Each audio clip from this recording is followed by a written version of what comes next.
Segala puji bagi Allah semata-mata, dan selawat serta salam ke atas sidna Nabi kita yang terpilih, serta ke atas keluarga baginda dan para sahabat baginda yang setia, dan ke atas orang-orang yang mengikuti mereka dengan ihsan, kemudian meneladani mereka. Amma ba'du, sesungguhnya bagi Tuhan kamu, pada hari-hari kehidupan kamu ini terdapat hembusan-hembusan rahmat. Maka dedahkanlah diri kamu kepadanya, mudah-mudahan kamu akan terkena salah satu daripadanya, lalu kamu tidak akan celaka selepas itu selama-lamanya. Dan antara hembusan-hembusan rahmat Rabbani itu ialah apa yang telah sabit tentang kelebihan malam nisfu Syakban. Pada malam yang diberkati ini, Allah Azza wa Jalla meninjau hamba-hambanya lalu dia mengampuni mereka semua kecuali orang yang musyrik atau orang yang bermusuhan. Hadis ini telah disahihkan oleh Al-Albani, dan ia diriwayatkan daripada 9 orang sahabat atau lebih, dan ia sahih atau hasan dengan himpunan jalannya dan sokongan-sokongannya. Oleh sebab itu, ramai para muhadidin daripada kalangan Imam Ahlus Sunnah telah mengkhususkan bab-bab tentang kelebihan malam nisfu Syakban dan menamakan bab-bab mengenainya. Apa yang datang tentang malam nisfu Syakban, sebagaimana dilakukan oleh At-Tirmizi dalam sunannya, Ibni Majah dalam sunannya, Al-Baihaqi dalam Syu'ab Al-Iman, Ibni Abi Shaybah dalam Musannafnya, dan selain mereka daripada para pengarang besar, semoga Allah merahmati mereka. Bahkan sebahagian imam salaf bersungguh-sungguh pada malam nisfu Syaiban dengan zikir dan doa, dan mereka meyakini bahawa doa dimakbulkan pada malam tersebut. Mereka menghidupkannya dengan solat sama ada secara bersendirian atau berjemaah, sebagaimana disaksikan oleh Ibni Taimiyah. Seperti yang akan datang daripada kata-katanya nanti. Maka janganlah kamu berpaling kepada para penghalang jalan kebaikan yang melemahkan semangat kamu untuk merebut hembusan-hembusan rahmat Rabbani ini, bahkan mereka membida'ahkan orang yang melakukan amalan-amalan soleh pada malam-malam yang mulia seperti ini. Aku bawakan kepada kamu beberapa contoh mereka supaya kamu berhati-hati terhadap mereka, kerana mereka telah memenuhi media sosial dengan kata-kata dan fatwa-fatwa ganjil mereka. Seorang penanya berkata, apakah hukum bangun malam nisfu Syakban? Adakah terdapat sesuatu mengenainya? Jawapan mereka, ini adalah bid'ah dan tidak ada sesuatu pun tentang bangun malam nisfu Syakban. Dan tidak juga puasa pada hari nisfu Syakban. Tidak ada dalil sahih daripada Al-Quran dan Sunnah tentangnya, maka melakukannya adalah bid'ah. Mengenai malam nisfu Syakban, tidak ada hadis tentang kelebihan menghidupkan malam itu atau berpuasa siangnya. Semua yang datang tentang perkara ini tidak mempunyai asal. Oleh itu, ini termasuk perkara-perkara yang diada-adakan, maka hendaklah kamu berhenti daripadanya dan ajarkan kepada keluarga kamu sunnah Nabi. Sesungguhnya mengkhususkan hari nisfu Syakban dengan puasa dan mengkhususkan malam nisfu Syakban dengan qiyam tidak disyariatkan kerana hadis-hadis yang datang tentangnya tidak sahih menurut kebanyakan ulama.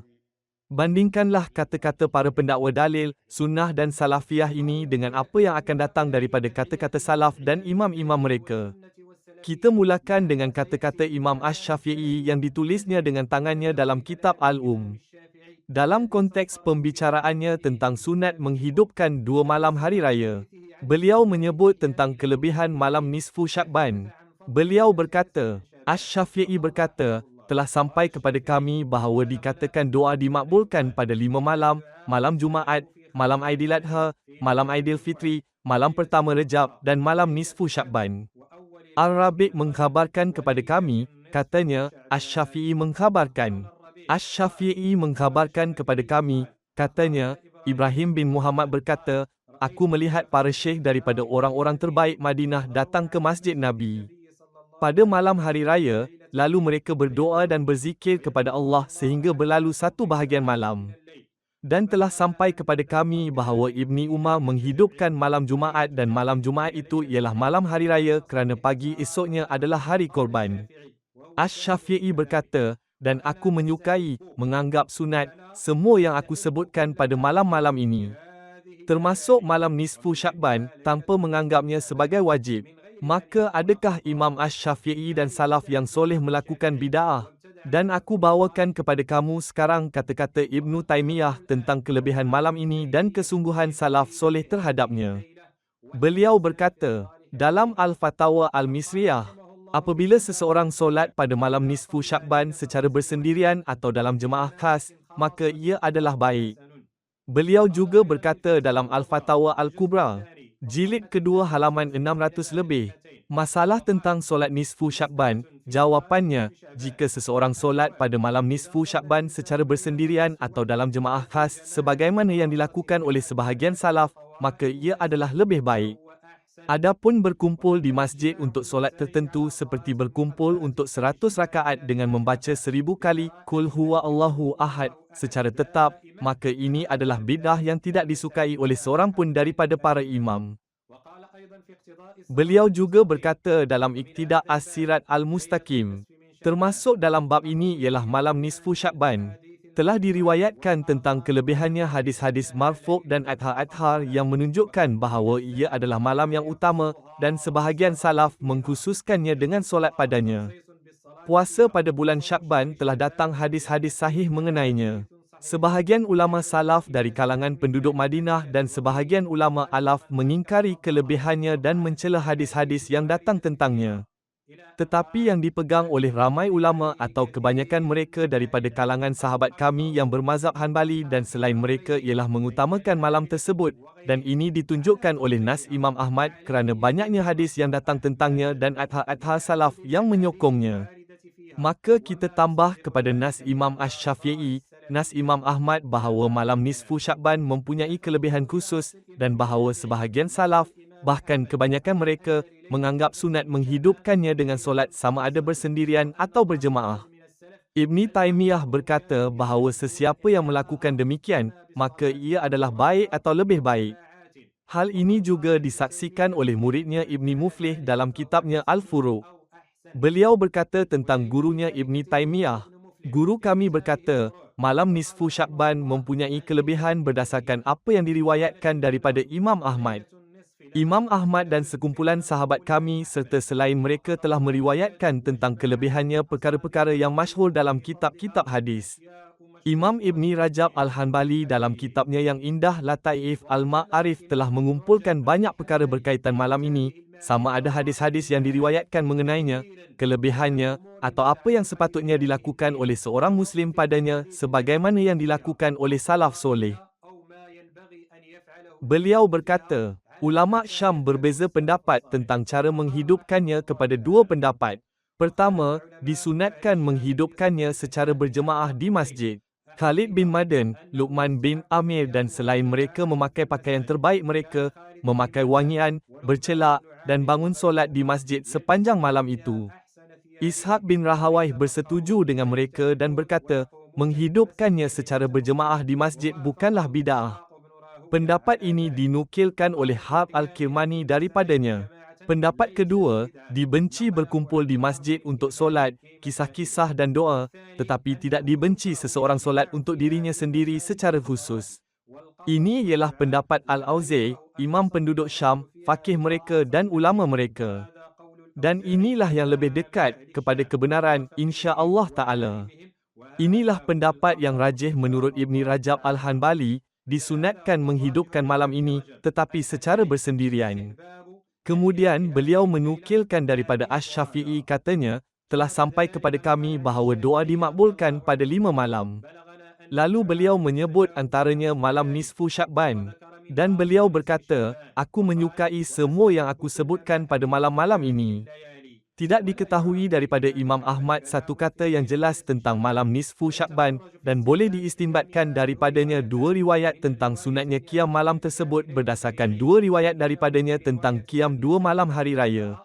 Dalam satu riwayat beliau tidak menyukai qiyam berjemaah kerana tidak diriwayatkan daripada sidnan Nabi SAW dan para sahabatnya. Dalam satu riwayat lagi beliau menyukainya kerana perbuatan Abdurrahman bin Yazid bin Al-Aswad, seorang tabi'in. Demikian juga qiyam malam nisfu Syakban, tidak sabit tentangnya sesuatu daripada sidnan Nabi SAW dan para sahabatnya, tetapi sabit tentangnya daripada sekumpulan tabi'in daripada kalangan fuqaha Syam. Kemudian Imam Ibni Rajab berkata, maka sepatutnya bagi orang beriman pada malam itu untuk meluangkan diri dengan zikir kepada Allah Ta'ala dan berdoa memohon keampunan dosa, penutupan aib dan pelepasan kesusahan, serta mendahulukan taubat sebelum itu, kerana Allah Ta'ala menerima taubat pada malam tersebut daripada orang yang bertaubat. Beliau menyebut beberapa bait syair. Bangunlah pada malam nisfu yang mulia dengan solat. Kerana malam nisfu adalah malam paling mulia bulan ini. Betapa ramai pemuda yang tidur dalam keadaan aman pada malam nisfu. Sedangkan pada malam itu telah ditulis lembaran kematiannya. Maka segeralah melakukan kebaikan sebelum ia berlalu. Dan berhati-hatilah daripada serangan maut yang datang secara tiba-tiba. Dan berpuasalah pada siangnya kerana Allah serta perelokkan harapanmu, agar engkau memperoleh kelembutannya ketika kesusahan. Wajib atas seorang Muslim menjauhi dosa-dosa yang menghalang keampunan dan penerimaan doa pada malam tersebut. Kemudian beliau berkata, amalan terbaik ialah membersihkan dada daripada segala jenis permusuhan. Dan yang paling utama ialah membersihkannya daripada permusuhan ahli hawa nafsu dan bid'ah yang membawa kepada mencela salaf umat, membenci mereka, berdendam terhadap mereka, serta meyakini kekafiran mereka, membidahkan mereka atau menyesatkan mereka. Selepas itu ialah membersihkan hati daripada permusuhan terhadap seluruh kaum muslimin, menghendaki kebaikan bagi mereka, menasihati mereka dan mencintai untuk mereka apa yang dicintai untuk diri sendiri. Selepas mutiara-mutiara salaf ini, dan supaya tidak memanjangkan lagi kepada kamu, aku jadikan penutup dengan kata-kata seorang Imam Hanbali yang diiktiraf oleh para ulama Hanbali, iaitu Imam Mansur Al-Buhuti. Beliau berkata dalam kitabnya Kasyaf Al-Qina' tentang malam nisfu Syakban, adapun solat ragaib dan solat alfiyah pada malam nisfu Syakban, maka keduanya adalah bid'ah yang tidak mempunyai asal. Ini dikatakan oleh Syaikh, iaitu Ibni Taimiyah. Dan beliau berkata, adapun malam nisfu Syakban, maka padanya terdapat kelebihan, dan dalam kalangan salaf ada yang solat padanya. Tetapi berkumpul untuk menghidupkannya di masjid adalah bid'ah. Dan tentang sunat qiyam malam nisfu Syakban, hukumnya seperti sunat qiyam malam hari raya. Ini makna kata-kata Abdul Rahman bin Ahmad bin Rajab Al-Baghdadi kemudian Ad-Dimashqi dalam kitabnya yang dinamakan Al-Lata'if fi Al-Waza'if. Ia disokong oleh hadis, sesiapa yang menghidupkan dua malam hari raya dan malam nisfu Syakban, Allah menghidupkan hatinya pada hari hati-hati mati. Hadis ini diriwayatkan oleh Al-Munziri dalam tarikhnya dengan sanadnya daripada Ibni Qurdus daripada ayahnya. Beliau berkata, secara berjemaah, dan malam Ashura, malam awal Rejab, dan malam nisfu Syakban. Walaupun golongan Wahabi yang mendakwa Salafiyah dan Sunnah membida'ahkan semua yang disebut oleh jumhur ini amalan bid'ah, dan malam nisfu Syakban tidak mempunyai amalan khusus yang membezakannya daripada malam-malam lain. Tidak ada dalil sahih tentang kelebihannya. Ia seperti malam-malam lain, dan semua yang datang tentang kelebihannya sama ada palsu atau sangat lemah dan tidak boleh diamalkan. Maka janganlah dikhususkan malam nisfu Syakban dengan qiyam, dan jangan dikhususkan hari nisfu Syakban dengan puasa. Malamnya seperti malam-malam lain dan siangnya seperti hari-hari lain. Baik, aku memadai dengan kadar ini dalam menjelaskan kelebihan malam ini. Maka hendaklah kamu dan kami merebutnya dengan zikir, doa, membersihkan dada daripada permusuhan, dan menghidupkannya dengan solat sama ada bersendirian atau berjemaah di luar masjid, serta berpuasa pada hari nisfu Syakban sekurang-kurangnya. Aku memadai dengan kadar ini. Maha suci Engkau ya Allah dan dengan pujianmu, aku bersaksi bahawa tiada Tuhan selain Engkau, aku memohon ampun kepadamu dan aku bertaubat kepadamu. Dan salam sejahtera ke atas kamu serta rahmat Allah dan keberkatannya.